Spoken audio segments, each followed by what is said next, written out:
Hello students, चलिए start करते हैं। चैप्टर 13 प्रोबेबिलिटी का इंट्रोडक्शन पार्ट इस वीडियो में देखेंगे। क्लास 10th में, क्लास 11th में आपने प्रोबेबिलिटी का कुछ बेसिक कंसेप्ट तो सीख लिया है। यहाँ पे कुछ थोड़ा सा एडवांस लेवल है, तो वो भी हम आसानी से कर लेंगे, कोई ज्यादा डिफिकल्ट काम नहीं है। सबसे पहले अगर मैं बात करूं यहाँ पे प्रोबेबिलिटी की, तो किस चीज को आप प्रोबेबिलिटी के अंदर लोगे, ये सोचो जल्दी से जल्दी कि किस चीज को हम प्रोबेबिलिटी के अंदर लेके चलते हैं। अगर मान लो कोई भी चीज के चांसेस दे रखे हैं, वो किसके अंदर आएंगे, हमारे प्रोबेबिलिटी के अंदर। अब चांसेस से रिलेटेड क्या है, मतलब अब जैसे मान लो आप एग्जाम दे के आते हो, आपके फ्रेंड्स पूछते हैं भाई आपके कितने % नंबर आ सकते हैं, मतलब एग्जाम कंप्लीट होने के बाद आपस में डिस्कशन होता है, तो आप कह सकते हो कि भाई मेरे चांसेस है 90% मार्क्स आने के। चांसेस बताते हो, एग्जैक्टली तो नहीं पता होता आपको। ऐसे ही आप अपने दूसरे फ्रेंड से पूछते हो, वो कहता है मेरे 80% आने के चांसेस है। मान लो आपका कोई एवरेज स्टूडेंट हो या फिर कोई भी मतलब फरलोबाज स्टूडेंट हो जो पढ़ाई में ध्यान ना रखता हो, वो क्या कहेगा, भाई मैं तो पास भी हो सकता हूं और ना भी हो सकता हूं, कुछ नहीं चांसेस, कुछ नहीं पता अभी तो मुझे। या फिर वो इस तरीके से कह सकता है कि भाई 30% चांस है मेरे पास होने के, बाकी फेल होने के कितने चांस हो गए, 70%। इस तरीके से चांसेस के अगर बारे में बात करते हैं ना, तो वो सारी चीजें हमारी किसके अंदर आती हैं, प्रोबेबिलिटी के अंदर। अच्छा, और बता देते हैं, सर्वे वगैरह होते हैं, सर्वेज को जो हम रिकॉर्ड लेके चलते हैं, उस रिकॉर्ड को भी हम प्रोबेबिलिटी के अंदर लेके चलते हैं। अनसर्टेनिटी, किसी चीज की अनहोनी होना या होनी होना, उन चीजों के बारे में अगर हम बात करें तो वो भी किसके अंदर आएगी, प्रोबेबिलिटी के अंदर। अब जैसे मान लो क्लाउडी मौसम हो, क्लाउडी वेदर है, अगर आपसे पूछे भाई चांसेस क्या है बारिश आने के, आप कहो भाई आ सकती है बारिश, दूसरा कोई फ्रेंड कह दे नहीं को नहीं आएगी, आज बारिश नहीं आएगी, तो वो चीजें भी क्या है, प्रोबेबिलिटी के अंदर आती हैं। ठीक, बात क्लियर हो गई। अब बात करते हैं प्रोबेबिलिटी जो होती है हमारी 3 टाइप से लिखी जाती है। 3 टाइप से लिख सकते हैं हम उसको। परसेंटेज की फॉर्म में भी लिख सकते हैं, फ्रैक्शन की फॉर्म में भी लिख सकते हैं, और डेसिमल की फॉर्म में भी लिख सकते हैं। इन तीनों फॉर्म में हम क्या लिख सकते हैं, प्रोबेबिलिटी को राइट डाउन कर सकते हैं। अब जैसे मान लो कह दे 20% प्रोबेबिलिटी है। 20% का मतलब क्या होता है, 20/100। इसी को अगर मैं फ्रैक्शन में लिखना चाहूं तो क्या करूं, 0 से 0 कैंसिल आउट, तो क्या हो गया 2/10, या फिर 2 1 जा 2, 2 5 जा 1/5 भी लिख सकता हूं। फ्रैक्शन की अगर बात करूं तो 2/10 को मैं 0.2 भी लिख सकता हूं।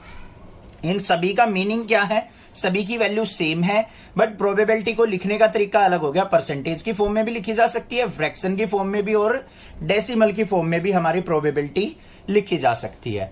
दूसरी बात करें, जो हमारी प्रोबेबिलिटी होती है उसको अगर मैं नंबर लाइन पे लेके चलूं, तो यहां पे क्या होता है, ये हमारा मान लो क्या है 0, ये हमारा क्या है 1।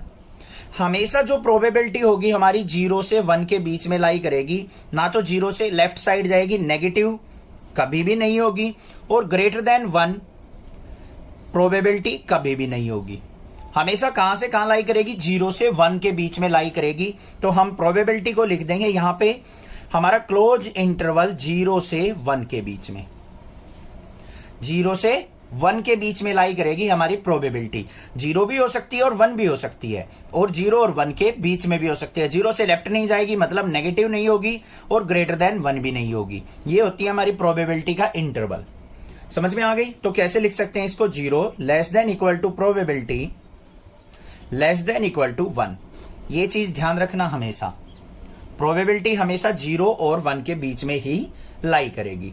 दूसरी बात करते हैं हम, जैसे हम क्लास 10th में 11th में सीख के आए हैं, तो प्रोबेबिलिटी हम निकालते कैसे हैं, प्रोबेबिलिटी ऑफ कोई भी इवेंट ए निकालते हैं तो क्या होता है, number of favourable outcome divide by क्या होता है, total number of outcome. Total number of outcome, ये अभी थोड़ा सा हम पिछली क्लासेस का ही पढ़ रहे हैं, ठीक है। ये चीज होगी हमारी प्रोबेबिलिटी किसी इवेंट की निकालते हैं, number of favourable outcome upon में टोटल नंबर ऑफ आउटकम, ये तरीका होता है। अब मान लो हमारे पास कोई भी इवेंट है, ई इवेंट, तो प्रोबेबिलिटी ऑफ ई इवेंट हमारे पास कुछ दे रखी है, और प्रोबेबिलिटी ऑफ ई इवेंट ना होने की प्रोबेबिलिटी भी हमें दे रखी है। यहां पे डैश भी लग जाता है, बार भी लग जाता है, वो भी हमें दे रखी है। तो हमेशा क्या होगा, इसको हम ऐसे भी लिख सकते हैं कई जगह, ए के ऊपर बार। तो प्रोबेबिलिटी ऑफ इवेंट होने की और ना होने की प्रोबेबिलिटी, इन दोनों का सम ऑलवेज क्या होगा, 1। दोनों का सम क्या होगा? ऑलवेज 1। अब देखो बच्चों, 1 को हम परसेंटेज की फॉर्म में लिखे तो यहां पे हमारा क्या हो जाएगा? 1/100 परसेंटेज की फॉर्म में लिखेंगे। तो देखो एक चीज, अगर मान लो आप कह दे, आपका दोस्त ने कह दी कि भाई 30% चांस है मेरे पास होने के और 70% क्या हो जाएंगे उसके ना होने के, तो टोटल प्रोबेबिलिटी क्या होगी? 100%। 100 को क्या लिखेंगे? 100/100, तो किसके इक्वल आ गई? 1 के इक्वल ही आ गई। तो मतलब किसी इवेंट के होने की और ना होने की प्रोबेबिलिटी ऑलवेज जो होगी वो किसके इक्वल होगी? 1 के इक्वल होती है। क्लियर हो गई ना बात? समझ में आ गई ये बात?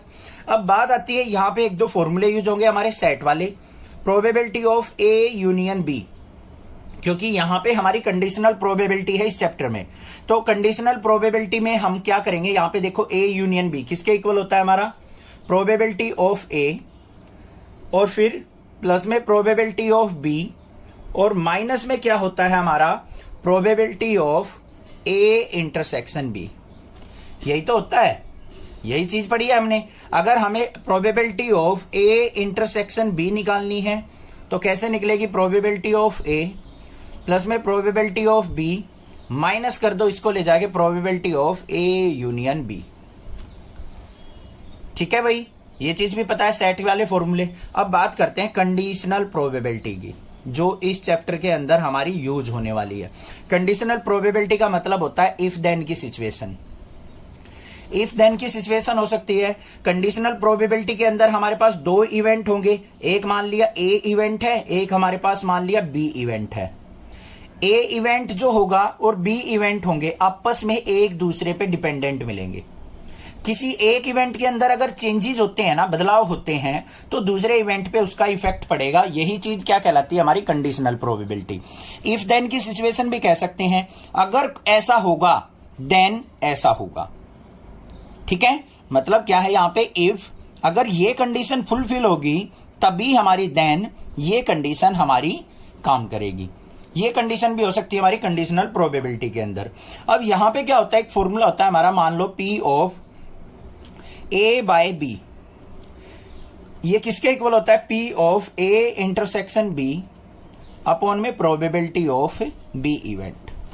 यहां पे क्या होगा? आपको probability of B event given होगी, प्रोबेबिलिटी ऑफ ए निकालनी हो, या फिर ए की probability with respect to B निकालनी हो, तो हमारे पास फॉर्मूला होता है P of probability of A intersection B divide by probability of B. जो भी यहां पे नीचे इवेंट होगा ना, वही हमारा यहां पे उसी की प्रोबेबिलिटी ली जाएगी।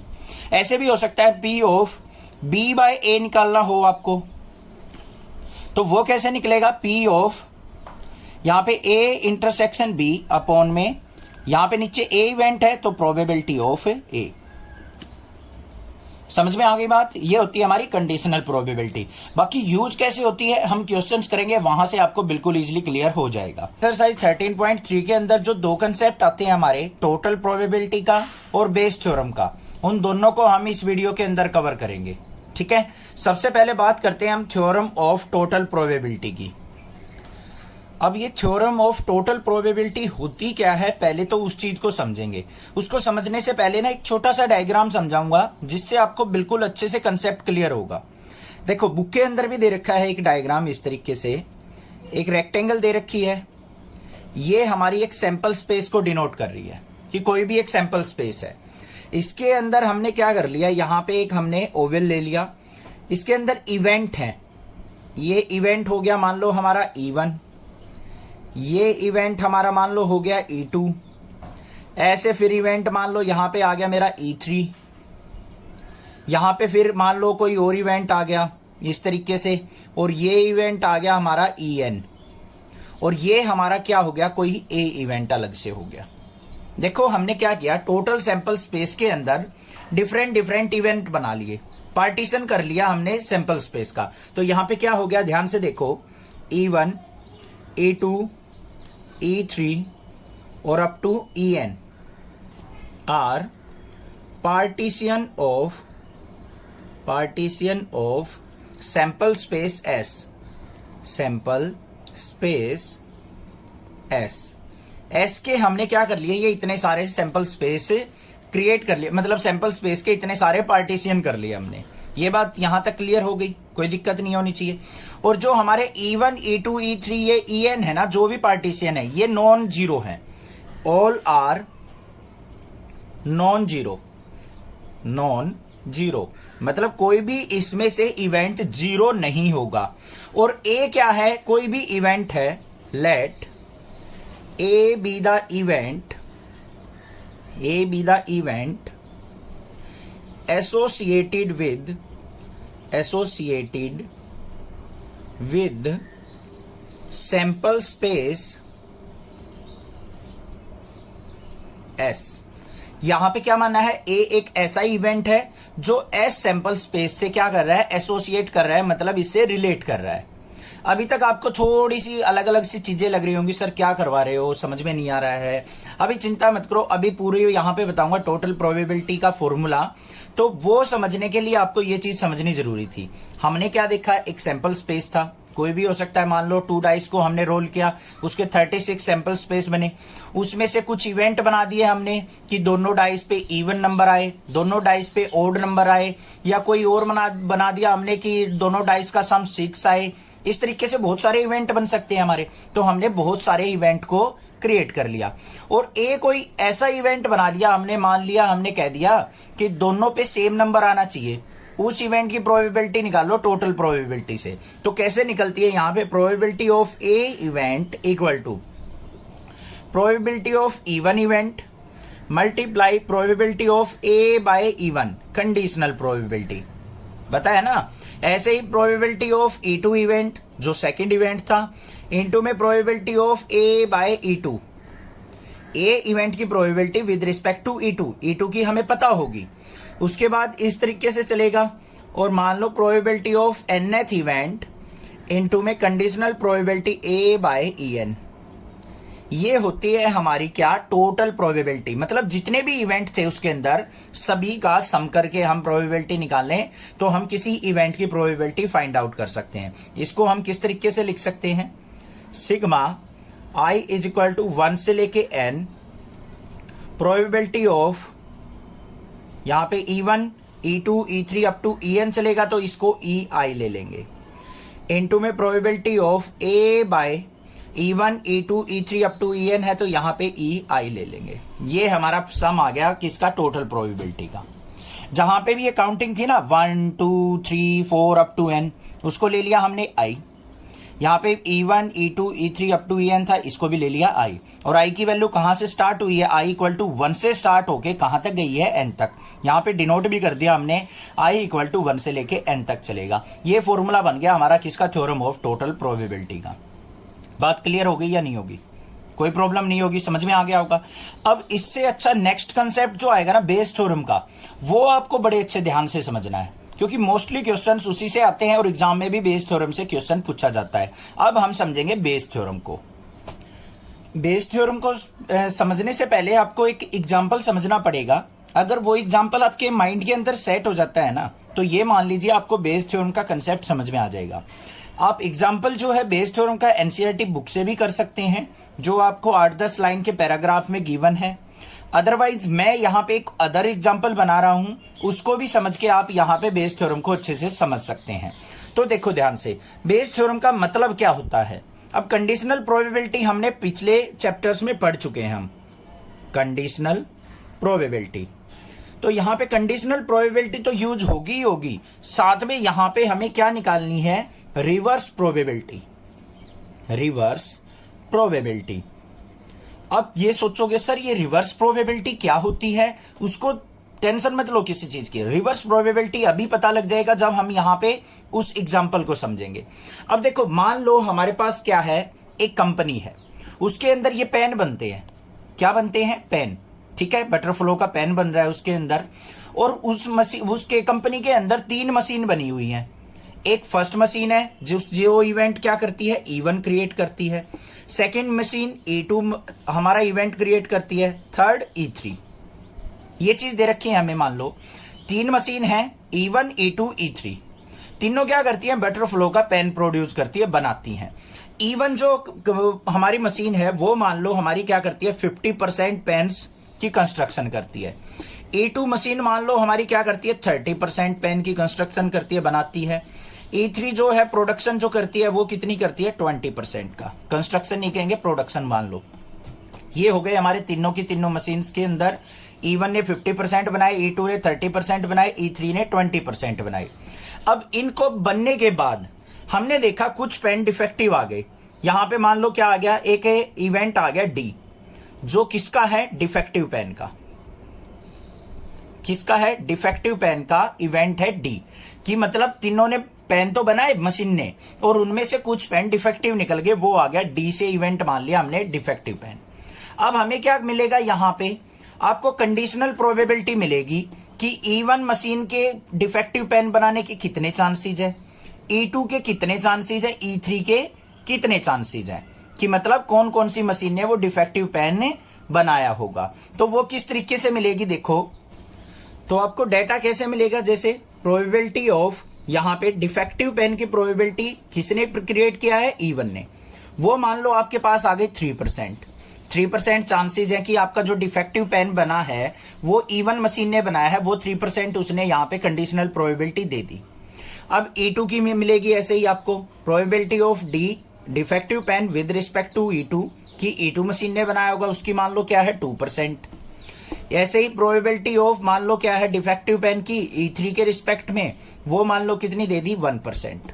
इस तरीके से आपको कंडीशनल प्रोबेबिलिटी दे रखी है कि जो डिफेक्टिव पेन बना है वो E1 मशीन ने बनाया, उसके चांसेस कितने, 3%, क्योंकि इसकी प्रोडक्शन भी ज्यादा है भाई, तो इससे डिफेक्टिव पेन बनने की भी प्रोडक्शन को वो जो होगी प्रोडक्शन क्या होगी, चांसेस जो होंगे ज्यादा होंगे। ऐसे ही E2 मशीन के दे दिए, ऐसे ही E3 के दे दिए, तीनों क्या दे दी हमें, कंडीशनल प्रोबेबिलिटी दे दी। अब इसके अंदर बेस थ्योरम कैसे यूज होती है और कैसे हम रिवर्स प्रोबेबिलिटी फाइंड आउट करते हैं वो समझो। अब बेस थ्योरम के अंदर आपको क्वेश्चन किस तरीके से पूछेगा, ये तो हमारा कॉमन इवेंट हो गया। क्या हो गया, ये कॉमन इवेंट जो तीनों मशीन्स ने प्रोड्यूस किया है, डिफेक्टिव पेन। अब आपसे पूछ लेगा, हमें पता है कि डिफेक्टिव पेन तो प्रोड्यूस हुआ है, अब पूछ ले कि वो जो डिफेक्टिव पेन प्रोड्यूस हुआ है वो E2 मशीन ने ही या E3 मशीन ने या E1 मशीन ने प्रोड्यूस किया है, उसकी कंडीशनल उसकी प्रोबेबिलिटी फाइंड आउट करके दिखाओ। तो कैसे निकलेंगी, यहां पे देखो, प्रोबेबिलिटी ऑफ किसकी निकालनी है हमने, मान लो E2 मशीन की निकालनी है। क्या निकालनी है, डिफेक्टिव पेन की, तो E2/D हो जाएगा। क्या निकालनी है हमें, प्रोबेबिलिटी निकालनी है कि डिफेक्टिव पेन जो है E2 ने प्रोड्यूस किया है विद, तो E2/D आ गया हमारा। डिफेक्टिव तो हमें पता है कि डिफेक्टिव पेन प्रोड्यूस हुआ है, अब हमें देखना है कि वो E2 ने ही किया है डिफेक्टिव पेन। कोई भी एक पेन निकला, ये रहा, हमने देखना है कि ये जो पेन डिफेक्टिव है ये E2 ने ही क्रिएट किया है, प्रोड्यूस किया है, बनाया है, तो उसकी प्रोबेबिलिटी निकालनी है। तो क्या होगी, E2 की निकलेगी विद रिस्पेक्ट टू डिफेक्टिव। तो ये होगी हमारी रिवर्स प्रोबेबिलिटी। हमारे पास D/E2 था, हमने E2/D निकालना है, तो इसके लिए हमें बेस थ्योरम लगानी पड़ेगी। क्या होगी, जिसकी भी निकाल रहे हैं हम प्रोबेबिलिटी, जिसकी भी निकाल रहे हैं वो क्या होगी, यहां पे probability of E2 into probability of यहां पे D/E2, क्या होगी, probability of E2 event into में probability of defective by E2 given जो है हमें, अपॉन में क्या आती है, टोटल प्रोबेबिलिटी, जो हमने अभी अभी स्टार्टिंग में सीखी थी टोटल प्रोबेबिलिटी। वो कैसे निकलती है, probability of E1 event into probability of D/E1 plus में probability of E2 event into में प्रोबेबिलिटी ऑफ D/E2, फिर प्लस में प्रोबेबिलिटी ऑफ E3 इवेंट और इंटू में प्रोबेबिलिटी ऑफ D/E3। ये आ गई हमारे पास टोटल प्रोबेबिलिटी। तो जिसकी भी आपको फाइंड आउट करनी है रिवर्स प्रोबेबिलिटी, वो ऊपर आएगा और डिनोमिनेटर में क्या आ जाएगा, हमारे पास टोटल प्रोबेबिलिटी आ जाएगी। ये हो गई हमारी बेस थ्योरम। बाकी इसके क्वेश्चंस करेंगे तब ज्यादा अच्छे से समझ में आएगी। थोड़ा सा जो कंसेप्ट था वो मैंने यहां पे बता दिया कि रिवर्स प्रोबेबिलिटी का मतलब क्या होता है। कोई दिक्कत नहीं होनी चाहिए, ठीक है। चैनल को सब्सक्राइब करना, लाइक करना और ज्यादा से ज्यादा शेयर करना। बाकी क्वेश्चन से आपके सारे डाउट क्लियर हो जाएंगे। Thank you students for watching next classes video.